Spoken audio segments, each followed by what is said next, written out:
Welcome and thank you for joining us today. My name is Ann Tumangel and I'm the Director of Alumni Relations. Please note that there will be time for questions towards the end of the presentation.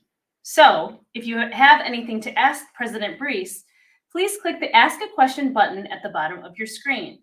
To do so, you may need to exit out of full screen view in order to see the Ask a Question button. This session will be recorded and posted on our Alum Learning Consortium's past events recording page in 2 to 3 business days. Now, please welcome our moderator for today's session, Heather Pieper-Olson, Vice President of Institutional Advancement. Welcome, and thank you for joining us today for the first St. Ben's at Home of the new school year. Tonight, we are thrilled to have as our guest our brand new president, Brian Bruess. St. Ben's at Home was created during the COVID-19 lockdown so that alumni and friends of the College of St. Benedict could remain connected with each other and with what was happening here on campus. We discovered that our episodes reach many more Bennies across the state, country, and internationally. Our goal is to deliver news from campus, share how Bennies are doing, speak to our plans for the future, and remind everyone that the Bennie Network is alive and well. This is our first episode of our 3rd season, and Brian's in my first time on St. Ben's at Home. Yay. So we hope it will inspire, entertain, and educate you. I'll start today's presentation with a series of questions for Brian, but we will save time at the end for some questions from all of you. So I'm eager. I know that people are eager to know more about you, Brian. So tell us a little bit about yourself. Well, I will, but first, let me thank you for having me on St. Ben's at Home, and start by just saying how thankful Carol and I for all the warm welcomes, and we truly do feel at home. And I feel like I've been introducing myself so many times lately that people have maybe heard some of this, right? But let me try some new things. But if you don't know, Carol and I both grew up in Wisconsin, southern Wisconsin, and I am the proud brother of 3 sisters, 4 of us in 5 years. Both my parents were educators, high school educators, and so grew up with education as a value for quite a long time. Went on to St. Norbert College, graduated from St. Norbert, and then went to graduate school in Ohio and spent 22 years in St. Paul at St. Catherine University before I went to St. Norbert, where I was the president at our alma mater. And now we're just joyfully and happily here in central Minnesota. Well, I think, I think there are a few details that folks may or may not know about you there. But so I know that St. Norbert is not only your alma mater, but your wife's as well. Is that true? That's true. We met as first-year students. There's actually 2 stories when we first met. Her first story meeting and my first meeting story. Her story is we met at orientation our first year. Okay. Dated for several years. I got married our first year of grad school. And your story? Well, I don't want to make this controversial because we met actually 3 months earlier, the first week of June in 1986 at the Janesville Parker track, when a friend of mine introduced me to his girlfriend's sister, which is Carol. And everybody admits being there, but only Carol does not remember me. She wants to go with the narrative that I made 0 impression on her and she made a huge impression on me, and that's true. So we're going to go with that. I think that's wise. Yes, thank you. I think that's very wise. Thank you. So tell us a little bit more about Carol. Well, Carol went on to become a very successful scholar and researcher and teacher. She's the youngest person to ever receive faculty emeritus status at the University of St. Thomas. Where she ran the Family Studies program and had a fabulous career, Teacher of the Year, Scholar of the Year. And her research expertise is marriage and family. She studies how friends and couples have a healthy, long-lasting relationship. And for those of you who haven't heard already, she has a very successful TEDx Minneapolis talk that you can all look up. So I encourage you to look up Dr. Carol Bruess's TEDx Minneapolis talk. It's an awesome talk, if I may say so myself. I mean, you're not biased, but it is one of the first things actually that when you were announced, it was the second thing that I got in my text messages is, have you seen this too? So I can highly recommend it, and definitely not alone there. So what's Carol's role going forward here at the College of St. Benedict and St. John's University? Well, it's a great question. It's impossible for her not to be fully engaged. I just used the first couple weeks as an example. She's been guest lecturing in classes. She's been meeting with students. We hosted the 2 student senates at our house for dinner. Carol has so many interests, from art to research to scholarship to engaging with students, and she's #1 ambassador. She's also working on a couple books and has a very active speaking schedule as well. So very, very busy, but I describe her, she's not going to be an employee, but she'll be the #1 ambassador.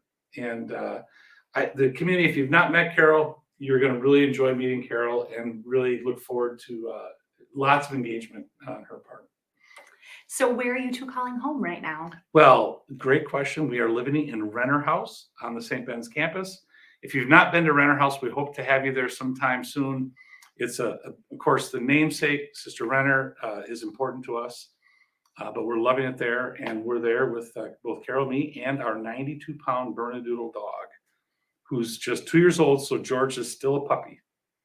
He's a big puppy, but you can see him in the morning. If you drive down College Avenue, you can see him in the yard, just watching everyone go by. And You know, he got in a little trouble last week. oh, Yeah. tell us more. Did you know that he crossed the property line onto the sidewalk on Oh. College Avenue? Got past the invisible gate there. Yes, he invisible did. fence? And 3 students found him and brought him back. Aw. So George is in the doghouse right now. The actual doghouse. The literal The literal doghouse. doghouse. But we're really very, very happy.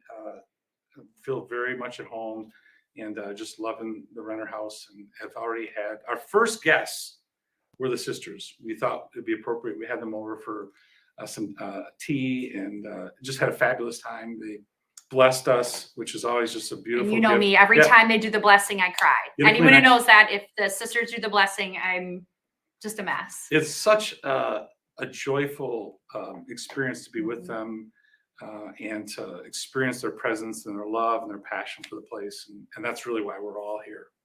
So it's fantastic. So when you're not, doing president-y things, what do you like to do in your free time? You know, Carol and I have always spent a lot of our time together with family stuff. But when we're not doing that, I'm outdoor kayaking, fishing, mountain biking, road biking, doing something outside, which is one of the really joys of being back in Minnesota. I just love winter, spring, summer, fall. But if I have spare time, when I have spare time, it's almost always something outside. So you and I were talking the other day that the back road between St. Ben's and St. John's, St. Joe and Collegeville is lovely. Have you been on that on your bike yet? I have. Good. I was not as much as I would like to, but I had a staff member, Mary Geller, just described to me the tunnel of fire. It's perfect. This time of year, it is Driving down beautiful these right streets, now. it's just gorgeous. Yeah. All the trees are starting to really light up. It's just such a beautiful space. And we know our students appreciate that too. Yeah. Well, Family Weekend is October 22nd. We hope that there'll still be some color. It's really starting now, but come back, come to the game, come up to campus, see some family members here. Soccer will be at home as well. St. Ben Soccer will be at home right next to Renner House on College Avenue. We'd love to have you on campus too. And we hope that some of the trees will just save their best color for you. And when you come back for Family Weekend, if you're over by the soccer field where you see George outside, stop and say hi. So, all right, let's get serious. Okay. So, Brian, you are familiar with women's post-secondary education. You have a history with women's colleges. So tell us a little bit about your experiences and connections to higher education for women. Well, the fact that St. Ben's is a women's college, probably so, is one of the main reasons that Carol and I said yes. Spent 22 years at St. Catherine University, and it was a very formative time in our lives, and mine in particular, professionally and personally. The Sisters of St. Joseph, of course, founded and sponsored St. Catherine, and I consider them and St. Catherine a real formative influence on who I am as a leader, how I think of education, and how I carry myself as a leader. So I just have a deep now inherent passion for women's education. And as long as there's inequities and concerns that remain in society, which there are, then a women's education is still profoundly relevant. And just, it's one of the reasons that we said yes, because we believe in women's education. We believe in the power of empowering women and doing it in a way that's uniquely Benedictine and Catholic is really the essence of who we are. And so it's vocational for me and for Carol, and really do believe that this kind of education is transformational and it's different. And it's, unless you've either worked at a women's college for a bunch of years, or you're a sponsor, or if you're a graduate, some years out, you might not really understand the power and the primacy of women's education. But it's a compelling opportunity for girls and women, and can't wait to be a part of amplifying and extending what we're already doing in some really profound ways. I think it is very true. I am not a product of a St. Ben's education, but after almost 15 years here, it's profoundly changed who I am and my own leadership style, how I see it. And it is true. And we hear so often from our alums that it's, 10 years out that they really truly start to understand the value of this education. And it's very much true of whether it's faculty, staff, you sort of do understand too the value of being in an environment where empowering women is really at its core. So I appreciate that. Yeah. And we're happy to have you back at a women's college It's great and to be back. at a college for men. So tell us a little bit about what drew you to the role of the first president of both St. Ben's and St. John's. It's a challenging time in higher education. So what compelled you to take this role now? Well, your question's really intriguing, and the word drew us to this because we weren't really looking, and we knew that St. Ben's and St. John's was looking at doing something different, and they took a few years to get it right.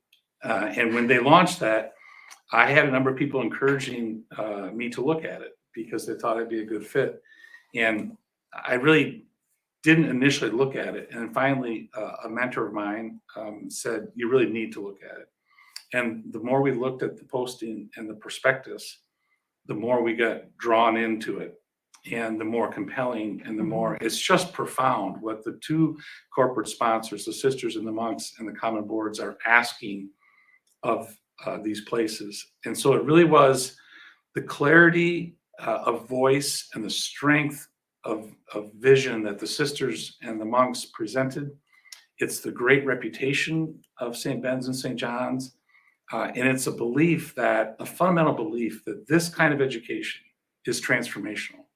Focusing on the flourishing of women and men in this way, in this unique way, is really what the world needs. In a very fractured, polarized, hurting world, it needs St. Ben's and St. John's graduates. And it's that combination of reputation, clarity of purpose, and what these two institutions represent that really made it, and when an undeniable opportunity. So when we applied on the last day of the deadline, we said to each other, if this progresses, we're saying yes. Okay. And it's really the essence of the place that drew us in.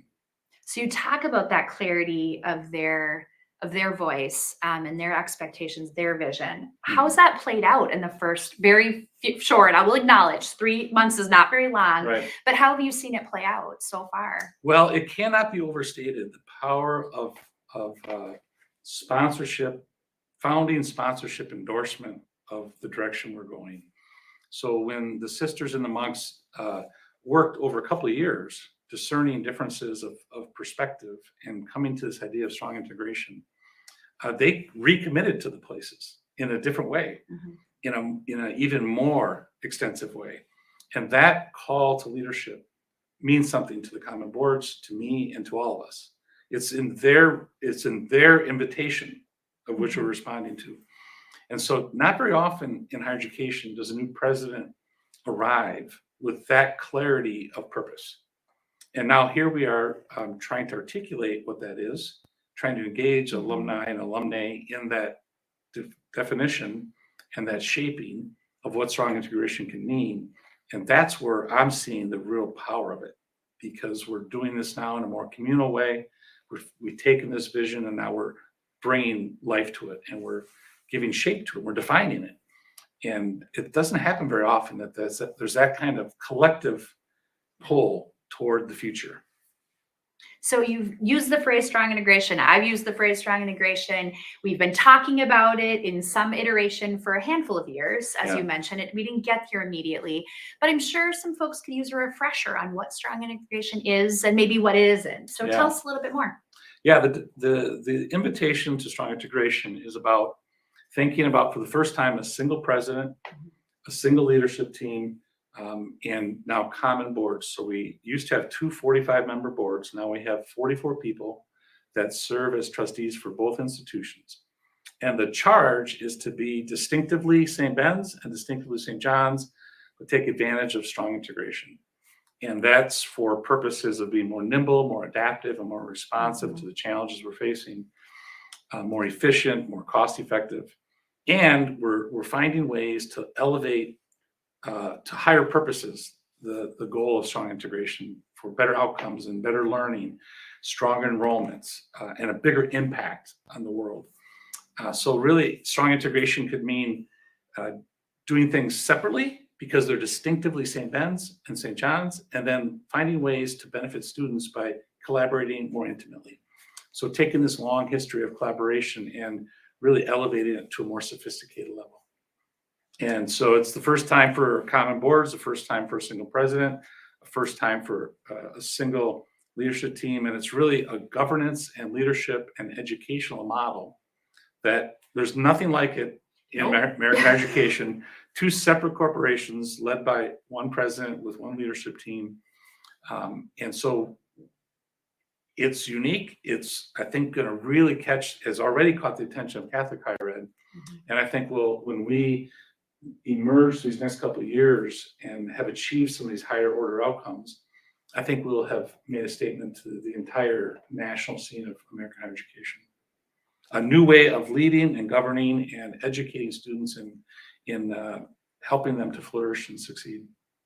There's lots of partnership examples out in higher education, but to your point, there's often with when the partnership gets so close, there's kind of inevitably merger, but this is not a merger. And I say that often enough. I feel like we just have to keep saying what it is not is a merger. We do continue to be two nonprofits, two separate corporations, but again, with this shared leadership structure and a shared vision. Yeah, and the financials are separate. And I think we could think of the parts that are intended to be separate. But I think the real positive sort of appreciative inquiry approach is what's distinctive. So what is separate is really what we believe to be profoundly important to maintain our identity, to be distinctively St. Ben's. So what does it mean for a college for women to be distinctive in a modern way? And the same needs to be said for St. John's as a men's college. And it's that kind of thinking about what's separate is really what makes us distinctive. Right. And then what makes it really powerful in terms of our ability to be successful and to flourish as institutions is how we take advantage of the things that we have in common. Terrific. So what are the first big things you've needed to tackle for St. Ben's since you started? I think the first big thing is enrollment. We have real serious challenges in American education around demographics and value proposition and questions of affordability and value. Do we really need higher education? That confluence of pressure points has all of American education, including impact from the pandemic, struggling right now with enrollment. And this year we missed our first year enrollment goals. And so we've put a lot of focus on recruitment. And I can go into a lot of details there, but one of the things that's most important is the two institutions have been really nationally recognized for what we call a narrow top of funnel, where it's a very cost-effective enrollment admissions model. It requires a great value proposition, really strong leaders, and legacy of success. That narrow top of funnel has gotten narrower, fewer inquiries, fewer applications. And so we need to grow the top of funnel with quality with more contemporary marketing, communication, and admission strategies. So that, I think, is probably the first biggest issue we've been tackling. So what are some things that we're doing about it then? So you're tackling it. What does tackling it look like in this first step? So the first thing we're doing is we've been working to secure some new leadership, including Corey Piper, who Okay. just started last No week. relation. No different spelling. relationship. But Corey comes to us from St. Catherine University, where she was for 26 years, leading the undergraduate admissions area there. We're also spending some really careful time and strategy around the sophistication of the top of funnel. So using a more sophisticated data analytics and recruitment marketing approaches to build a stronger, more sophisticated top of funnel. In addition, before I got here, we had launched a centralized marketing strategy, looking at approaches to how the brand and how we communicate our brand and the value proposition, looking at how we're doing that. And we know that we're not investing in that kind of strategy in the way that our competitors are. Right. So a lot of focus right now is on the marketing recruitment strategy, investing in some new data analytics, taking consumer behavior data Okay. and combining that with enrollment data. And you're going to see and hear a lot in the coming months about how we're doing that. The initial push is revealing some very early, probably too early to be too excited, but some really positive early results. Both St. John's and St. Ben's early on are ahead of applications compared to last year. And again, Early beginning, days. very beginning, but I'm seeing a lot of creativity and innovation and a lot of support for taking a great brand and an unbelievably strong reputation and just trying to find more sophisticated ways to communicate the value proposition to 16, 17, 18-year-olds. Right. I mean, again, our entire industry is based on the whims of 16, 17, and 18-year-olds. Exactly. So for our folks at home, Katie Alvino, our Chief Marketing Officer, has been a previous guest on St. Ben's at Home. So I encourage you to look at past episodes on the website. And Corey Piper will actually be our guest on our next episode, and I'll tell you a little bit more about that. But Brian hopefully will be back, and Corey will be with us, and we'll be talking a little bit more about enrollment and that enrollment strategy, and hopefully a little bit about how you all can help as well. So let's switch gears just a little bit. Diversity, equity, and inclusion and justice continue to be top of mind and on top of our hearts for our alums, students, and friends. What are we doing to continue learning and growing our capacity to be more inclusive and just here at St. Ben's? Yeah, that's great. First of all, a whole array of strategies were rolled out the last couple of years before I came that I'm very proud of in terms of positioning our students better for more engaged learning around EDI, BJ work.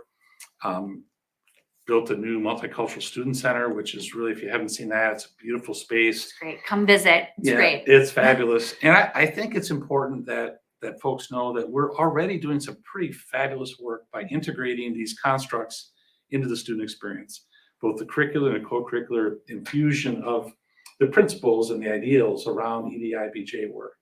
We're also, next week is a very big week for both St. Ben's and St. John's because we have finalists on campus. We're working to hire our first senior diversity officer at the cabinet level, reporting to me. And we have three finalists and an alternate that are in play and we'll be interviewing next week. And I've reviewed their portfolios and I'm really excited to meet them. But that work that's really been mounting in momentum is going to be increasingly more a part of what we're doing. Because we know students need to be multiculturally competent in the world. We have a moral and ethical responsibility to do this work because of our mission traditions. So continuing to work on ways of recruiting and retaining more and more diverse students. The same is true with our faculty and staff. We need to do a better job recruiting and retaining diverse faculty and staff. We also need to redouble our efforts on tending to the climate.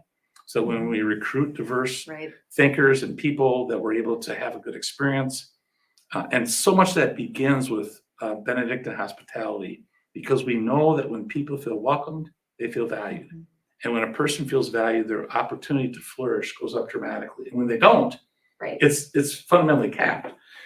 So they'll be focused there. And another exciting piece for us will be to think of partnerships. Who are the other entities, for-profit, non-for-profit organizations that can join us in this work?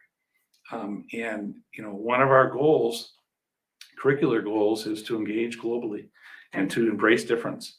And so we really have to deliver a high-quality experience. And frankly, this generation of students expect it. They do. They want it. And we know that employers are looking for students with these kinds of competencies and understandings. And frankly, it's what our mission calls us to do. Both the Catholic and Benedictine traditions, this is core to that work. Right. You and I have talked about this before too, and we hear it so often from board members, from our from the employers that are graduates, and we're 1 and 2 in the state and get it for jobs.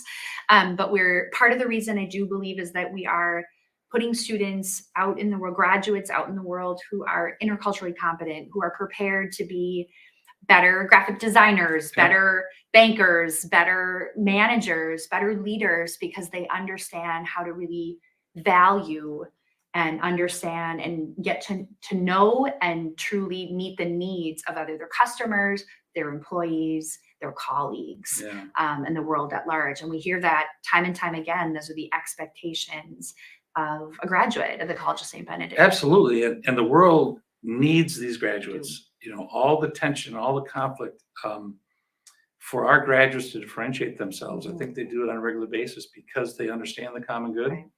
And because they understand what the dignity of the human person means, and they're willing to pursue both of them together. So whatever their choice of vocation is, they're doing it from a principled point of view, a position of knowledge and an openness to difference, and the power of that, and the beauty of that, and the richness in life that comes from recognizing and engaging in difference. And so I think it's one of our educational cornerstones that's so uniquely tied to our curriculum and our expectations, and it's what the world needs from our graduates. So you've been a big proponent of using attribute-based communication to talk about being a college for women. Can you say more about what you mean by that? Well, in a quick description, I would say too many college universities are trapped in what I call moniker marketing, where they pick their monikers and then their marketing communication is limited by those monikers. And in our case, for St. Ben's and St. John's, it's Catholic, Benedictine, residential, liberal arts, women's college, men's university, men's college.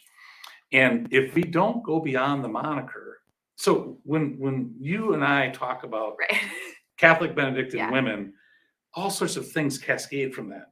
Richness of thought and intellectual engagement from experiences and the power of a women's education. But when those monikers are uttered to 16, 17, 18-year-olds, those things don't cascade. So it seems so basic, but many liberal arts colleges and many women's colleges for years have been stuck in the moniker marketing approach. So we have to move beyond that, and we have to talk about the attributes. What makes this experience so distinctive, so engaging, so impactful? Why are we producing such great outcomes? Use the attributes of the experience. Use the stories of the women. Use their pictures. Use their voices. Lift up the essence of what we do by how we communicate it. Move away from the moniker. The moniker is important to certain audiences because when we say the moniker, it cascades those things. I understand what you mean when you say that. But when we're thinking about communicating the value proposition to 16, 17, 18-year-olds, let's get the decoder ring out and let's translate our intellect and our knowledge, our understanding of these cascading monikers in ways that are really compelling. And so there's all sorts of examples. One could be when we think about the Catholic intellectual tradition, we think about stewardship, or Benedictine, we think about stewardship. So we think about the environment and sustainability more broadly spoken. So to get to a 16 or 17-year-old, we should not start with Laudato Si. We should start with what kind of environment it is for students to engage in a program of study, to be a part of dealing with food insecurity, dealing with the environment on practical issues-based ways. Talk about the attributes of the experience and what that means to engage students in the conversation. And at some point in time, when it's appropriate, introduce Pope Francis and Laudato Si and make the connection to the Catholic intellectual tradition and integration of faith and reason. Make those connections at the right time. And so that figuring out how to really communicate our value proposition in compelling, authentic, genuine terms that honor the legacy and the power of a women's college. That task is enormous and complex. And it's important for us because for years we've known that high school girls now at about 3% or less would Mhm. report a moderate to high interest in women's only education.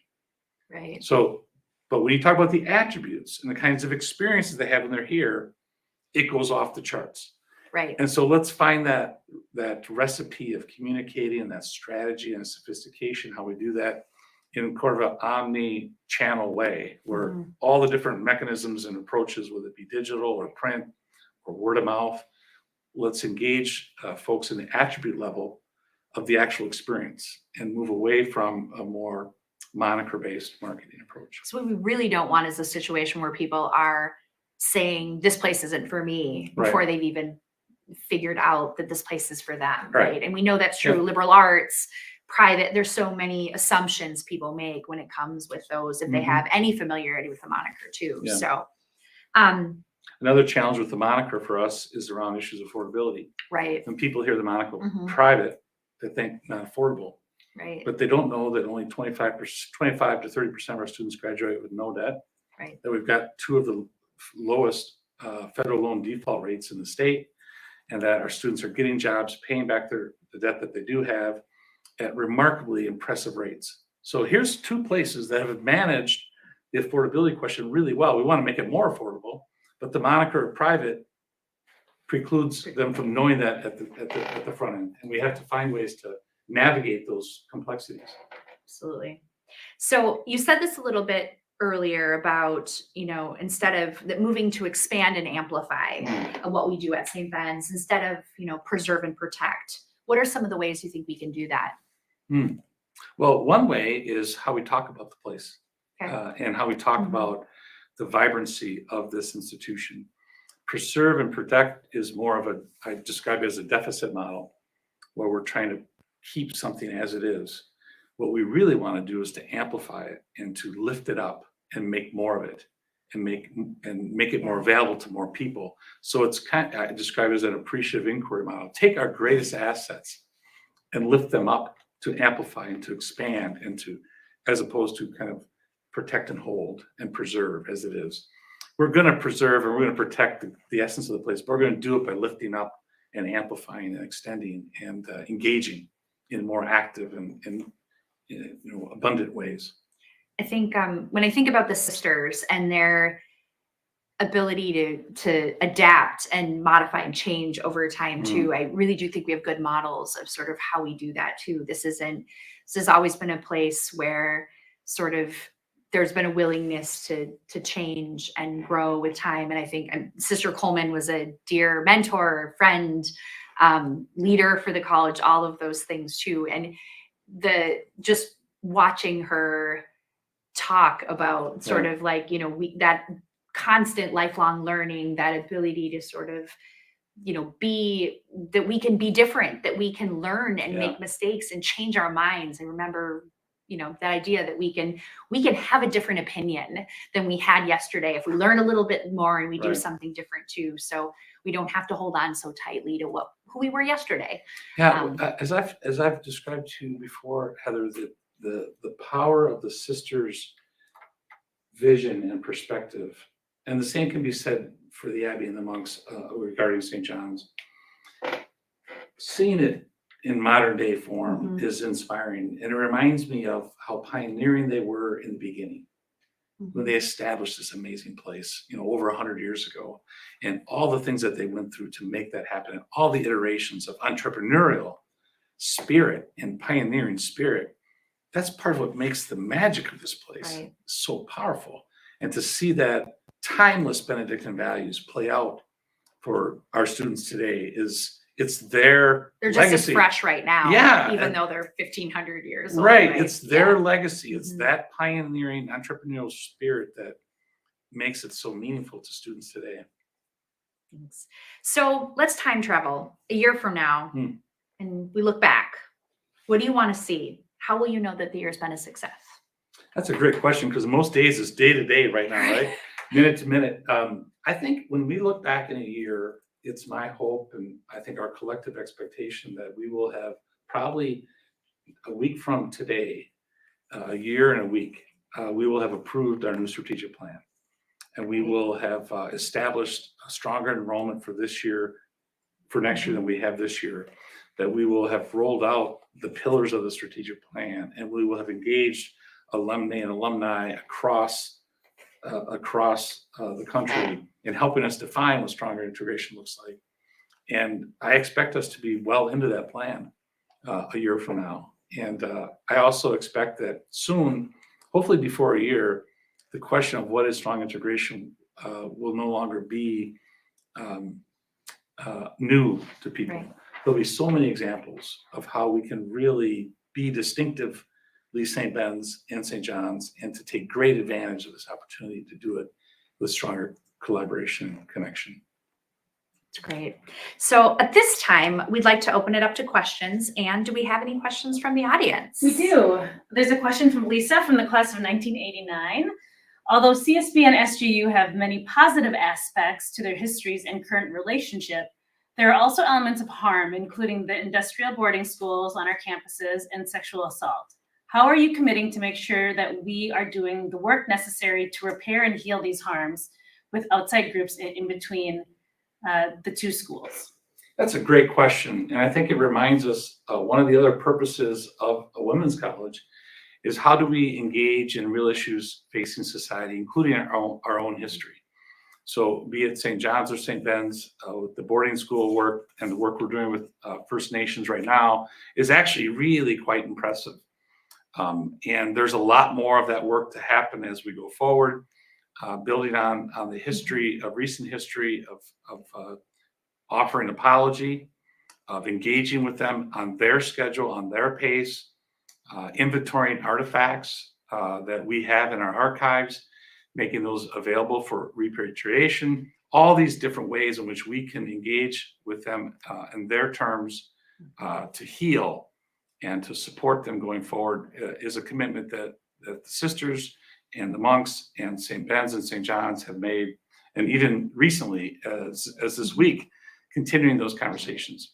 And then with regard to sexual assault and sexual violence, I can't think of a more important issue for a women's college and a men's college to be focusing on. And we have our own challenges as a college for men and a college for women on this front. And this year we're celebrating 50 years of Title IX. And it makes me feel really old, Heather, when I realize that I've been working on Title IX for over 30 years of those 50. And so have a really strong commitment and interest in making sure that we are providing the policies and the procedures that exceed expectations regarding expectations through Title IX, and our own moral responsibility to create spaces of learning and living that are free from sexual violence. We're also going to continue to redouble our efforts around education for all our students, including specific populations as we engage with the NCAA and our athletes, but improving the educational experience that we offer students around awareness and prevention of sexual violence. And these are issues that both campuses have responsibility for in different ways. Thanks. Any other questions? More questions. This is from Carol. How can all students feel as they belong at a college for men and a college for women, male, female, and non-binary students? Yeah, it's a really good question, and it's a part of our inherent structure as a women's college and a men's college is how do we welcome all students that do not ascribe to the binary. And I think that's an area of work for us. The whole construct of a college for women and college for men has a facing front challenge with how we welcome all. So I think that's a piece of work going forward. But what better place to discover the path forward on that than at a college for women and a college for men. And so looking forward to how we engage the community in these questions and how we together define that future. Great. We have a question from Mary from the class of 1994. How are the students doing this year? What are the COVID numbers like this fall? Is health, wellness, and engagement on campus improved this semester? Yeah, well, this is our first fall with no real substantive restrictions in terms of COVID. And we came into the year feeling confident about that approach, but of course a little nervous about what the numbers.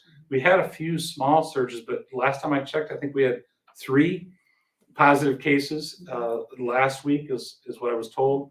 So we've progressed in the pandemic as a college community And so that piece, I think we've managed pretty well. I will tell you that every first year class kind of has a spirit, has a sort of an ethos. And I think this year's class, from my sort of observing and listening to faculty, staff, and students, is I'm going to declare this the show up class. They have really come prepared to engage. The turnout at the student activity fair was incredible. Saw groups getting signups of new members in 30, 40, 50. We have a new Black Student Association that had over 110 students signed up for, with still a half hour to go in the program. So they're coming to class engaged, active in the learning. And so I think this year's class, first year class, is the show up class, but there's a really good spirit on campus. We also had, it seems odd, but we had the first 2+ weekends were really great weather. And that really nice weather, I think, helped. Yep. But there's a wonderful sense of being back together, being more fully in person, even though we were last year, but to be more fully engaged, I think has made a big difference. And there's a wonderful vibe on campus right now, both campuses actually. Great, thank you. We have a question from Nikki from the class of 2002. She asks, focusing on DEI in recruitment is an important initial goal. How is the rest of the CSB system, including financial aid, housing, food, security, etc., going to make attending CSB a reality, especially for women of color and LGBTQ+ people? Yeah, that's a great question. And frankly, it's a question that for the percentage of students of racial and ethnic background, we've seen a decline in the last couple of years with new student enrollment. And I think there's a concern that we have about how that relates to our enrollment strategy going forward. But more important than recruiting them is what we do in the environment to retain them. And so we need to continue to do this work. I know having a new senior diversity officer is one step, but we also have to recognize that having a single person who's ultimately responsible for that reports to the president is not a solution to the systemic nature of the challenges that the question raises. So one of our strategies around EDIBJ work is around the climate. And so really having open conversations about what it means to be really hospitable and to really responsive to the needs of students is a key. Students need to know that they're welcomed here, and they actually have to experience that in order for us to, for them to be successful. So that'll be a focus. We're also going to be introducing a more sophisticated retention management program that helps us identify sooner students that may be at risk so we can intervene sooner and support them. And that will include looking at risk factors that may include racial and ethnic differences, LGBTQ+ students, and being more attuned to what the real challenges are.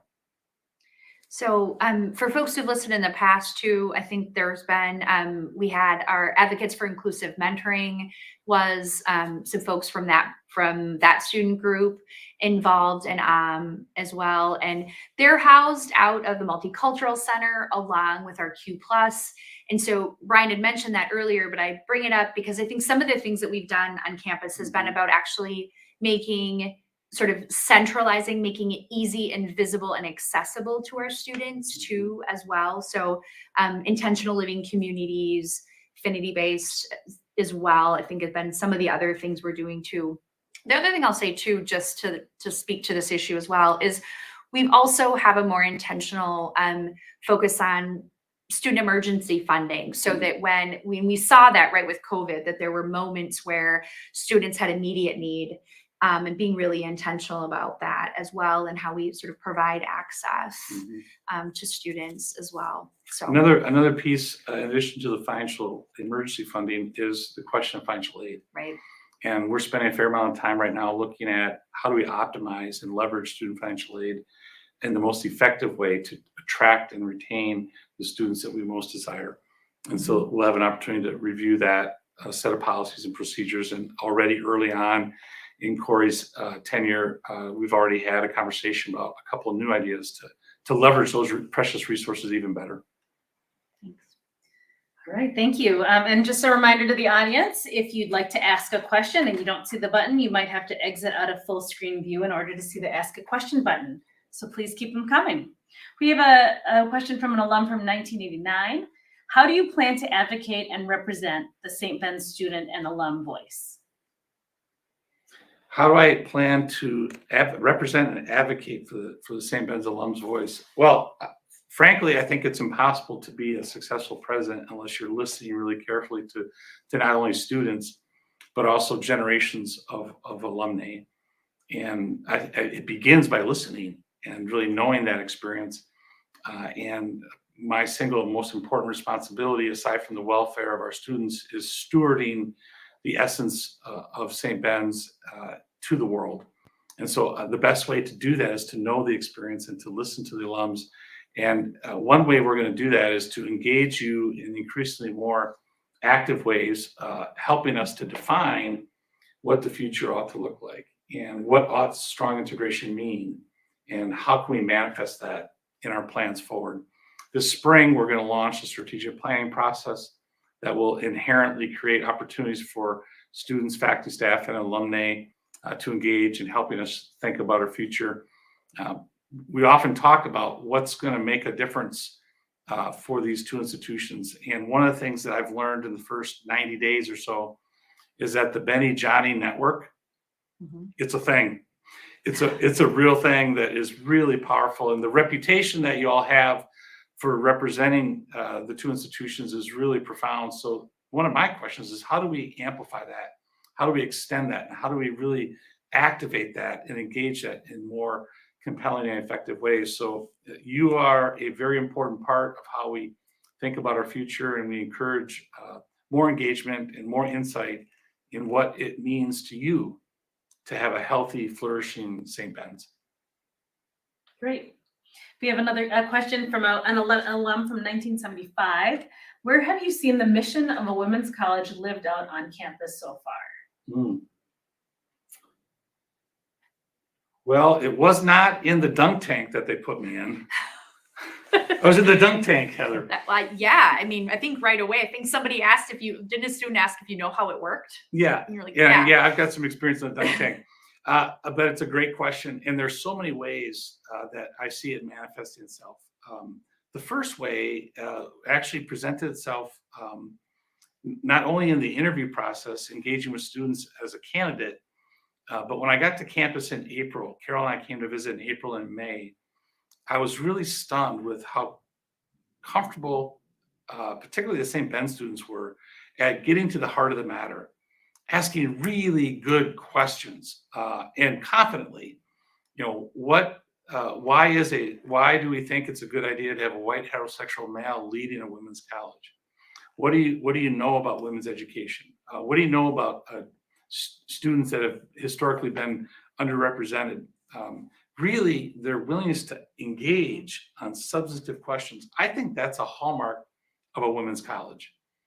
Getting to the heart of the matter, talking about systemic issues, and doing it with the true sense of what the place is as a liberal arts college, as a Catholic college. So that to me is probably one of the ones that really felt like a homecoming moment for me, when I saw students really respectfully but actively engaging in substantive issues. Probably the best way that I've seen it, and the first way that I saw it manifest. Great. Mary from the class of 87. She asks, how can you help evolve some of the old school thinking at St. John's, who in years past saw St. Ben's as something less than them? I don't know a lot about that mindset in terms of thinking of something less, other than my 22 years at St. Catherine. There was a sense of that as well from an institution down the road. But my sense is that we have to remember in all things that this is an abundance model. This is appreciative inquiry model. And I, first of all, am not interested in the deficit model. So anyone that thinks that the women's college is something less does not understand the power and the primacy of a women's college. So I think the best way to respond to those kinds of critiques, whatever the source, is to really confidently and unapologetically make the case for a college for women. And frankly, I think we've made that case over and over and over. And when you look at the outcomes and you disaggregate them and you compare them to other women's colleges, other women at other co-ed institutions, or if you compare them to men's college outcomes, sometimes the data and the evidence, is pretty powerful. And so I think using evidence and using data to make the case that a Catholic Benedictine women's college produces remarkable outcomes. And you can talk about vague terms, but when you put data and evidence on the table, you're modeling what it means to be a Catholic institution, a Benedictine institution. You're modeling a liberal arts tradition, and you're really demonstrating for students, the power of women's education. So I think we confront the critique of a women's college with evidence and stories and narrative about the transformational power and what it means to flourish as a woman, empowered at a place that's uniquely suited to your growth and development. Great, thank you. Another question from Lisa from 1989. She says, I think the concept of transformative inclusion that was a part of the earlier work in the JEDI arena under Mary Hinton is critical to continue to develop and embody at CSB SJU. Welcoming is one thing and feels more like an additive inclusion to me. I hope our schools will work with students from the global majority, aka BIPOC, to transform our community into places where everyone feels a sense of deep belonging because they all have shaped the community. How will you be a part of that effort towards creating transformative inclusion? Wow. Well, first of all, I need to know who asked that question so we can engage. I think I know. Okay, that's a fabulous question to unpack it. Maybe the simplest way to respond is that one way I can help is to join the conversation, join the work, lift it up, support it. As a president, I think one of my most important responsibilities is to help create conditions for human flourishing. And the questioner said it better than I can. The power of EDIBJ work is really transformational. And one of the things that struck me about St. Ben's, and I bet Mary Hinton has something to do with it, knowing her, and that is you're using the word justice, EDIJ, and I've always added B for belonging. But justice is a higher bar to achieve than is belonging. Justice requires a sense of belonging, but justice is a higher bar. So I think we've set a high bar for ourselves at St. Ben's for this work. And in some ways, it forces us to be a model. It challenges us to be more sophisticated in the work. And another piece that I'd add is that we need to be unapologetic about it. And I think for years, college universities have basically settled for what I describe as basically incrementalism. And we need to find a way in this space to be more transformational in our own work so we can be more powerful in the transformation of students. So I think that requires us to be unapologetic about it and to take a systems approach. That's the kind of mindset and the kind of contribution I think I can make. Okay, thank you. And the answer you gave for Mary's question earlier, she said, great answer with a big smiley face. So I thought you'd like to know. Well, Jen from the class of 95 says, I can tell you are positive and optimistic, and that's great. And Bennies are known for keeping it real. So can you tell us about something from your first few months that's been harder than you thought it would be about this role? Harder than I thought it would be.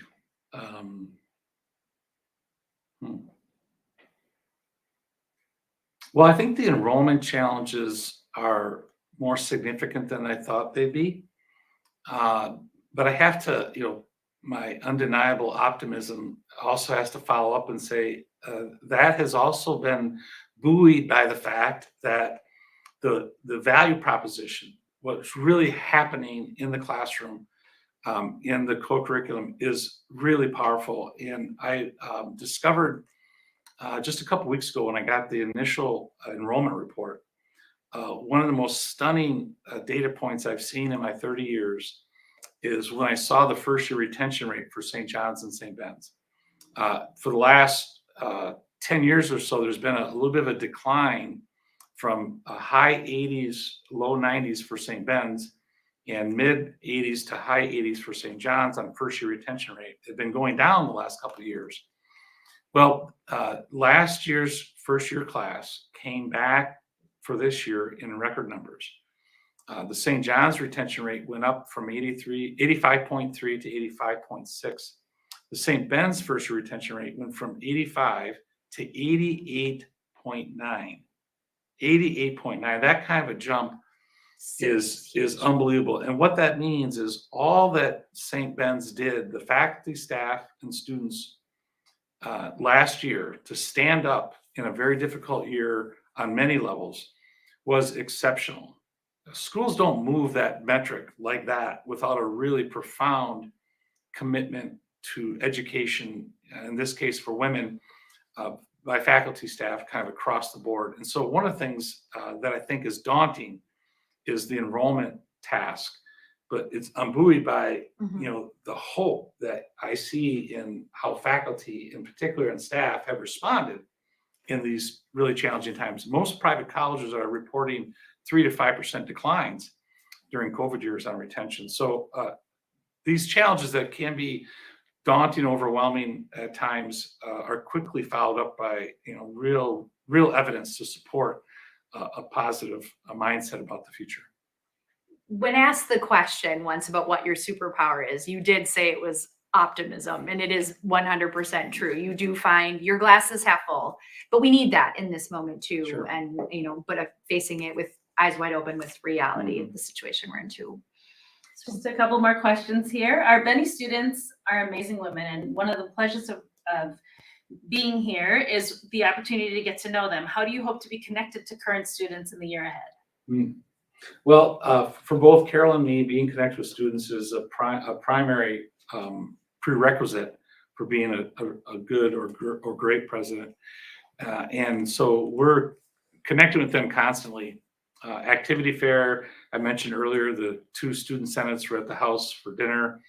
We're inviting groups of students over. We hope to have the St. Ben, St. John's have a joint senate meeting on a regular basis, have one of those at the house. Showing up to athletic events, engaging students. Yesterday, there was a photo shoot at St. John's, did the St. Ben's one the week before, but as a couple students were walking out of the residence halls, they came out their fishing poles. I had to stop the photo shoot to find out what the fish were biting. All these different ways, having dinner, lunch with students in the cafeteria, the main dining room, and just being with students, listening to their experience. And I think that's oftentimes overlooked by many college presidents. And these days, I think in order to be adaptive and responsive as a leader in an organization, you have to really be in touch with what the student experience is and what the alumni are saying. You put those things together, I think you really can be adaptive and responsive and really do what the students need. And to help them flourish, you have to be in touch with what their experience is. Well, I hope we'll see you in the volleyball gym at Claire Lynch this weekend, tomorrow night at 7 and then Saturday at 3. I am very much looking forward to Excited. that, to watch our scholar athletes perform, but also maybe offer some critique for some of the coaching. Yeah, thank you. But you can just keep your feedback to yourself. Oh, So wow. for those of you who Wow. might not know, I do help out coaching the volleyball team, and we are very good coaches. Thank I you mean, very I think much. the dance team is very well coached as They well. are very well coached as well. Fun fact. I will say about our coaches, they are amazing educators, and they're running, including you, and really leading our scholar athletes in really compelling ways. And I actually think that's an opportunity for St. Ben's, is to better leverage our athletics, becoming increasingly more important for girls in high school and women in college to attend to their well-being. And athletics is one way we do that. For sure. So go Bennies! Go Bennies. We have time for one final question, and it's an important one. Brian, we'd love to check in on you again partway through your year as president. Are you willing to come back and do this again? I am always happy and joyful to join St. Ben's at home anytime. You invite me, I'll make it happen. Perfect. So And what thanks for having me too. Well, thanks for coming. What a perfect place to end. Unfortunately, that is all the time we have. So Brian, really thanks again for chatting with us, and we'll see you in a little bit, talking more about a role bit. We'd also love to find out more again about your vision, strategic planning, and engage this audience in that as well as we go through the year. So you're a busy man, you've got 2 colleges to lead. So thank you so much for taking the time with us tonight. Thank you for having me, and thank you all for tuning in. All right, as Brian and I log off, please stay on for final comments and details on the next episode of St. Ben's at Home from Ann Sumigal. Thanks again. Thank you again, Brian and Heather, for your time this evening. Audience, you can share additional questions or comments on tonight's episode through the evaluation form that will be emailed to you by the Alumni Relations team. This concludes our first episode of the Fall 2022 St. Ben's at Home series. Join us in November when Brian will return with Corey Piper, Dean of Admission and Senior Admissions Officer, to talk about building a campus-wide enrollment management program. You don't want to miss this one. You can find additional details about St. Ben's at Home series on our new landing page listed here. We will also share the link in the evaluation email you will receive in the next day or so. Thank you all for attending and have a great night.